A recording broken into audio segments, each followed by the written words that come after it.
Hi friends, idli தோசைக்கு 5 நிமிஷத்தில் சட்டுன்னு ஒரு தக்காளி சட்னி செய்கிறது அப்படின்னு தான் இன்றைக்கி நான் செஞ்சு காட்ட போகிறேன். 9 தக்காளி எடுத்து வச்சுருக்கேன்.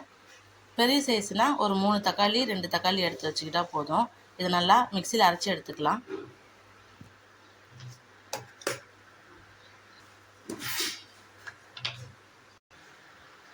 ஸ்டவ் பற்ற வச்சு பாத்திரத்தில் தேவையான அளவு எண்ணெய் ஊற்றிக்கிங்க.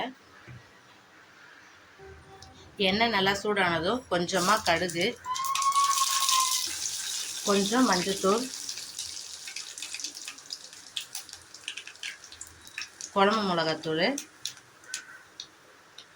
இது நல்லா அப்படியே வதங்கியிருக்கும் போதே அரைச்சி வச்ச தக்காளி, உப்பு போட்டுக்குங்க. தேவையான அளவு தண்ணி ஊற்றி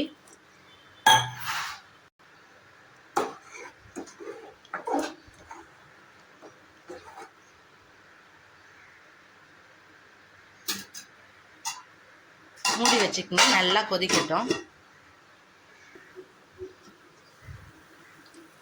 சூப்பராக சட்னி ரெடி ஆகிடுச்சு. இறக்கி வச்சுக்கலாம்.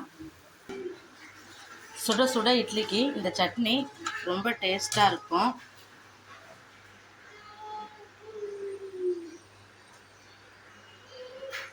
நீங்களும் இதே மாதிரி சட்டுன்னு 5 நிமிஷத்தில் ஒரு சட்னி செஞ்சு சாப்பிடுங்க. அருள் குக்கிங் சேனலை லைக் பண்ணுங்கள், ஷேர் பண்ணுங்கள், சப்ஸ்கிரைப் பண்ணுங்கள். தேங்க்யூ ஃபார் வாட்சிங்.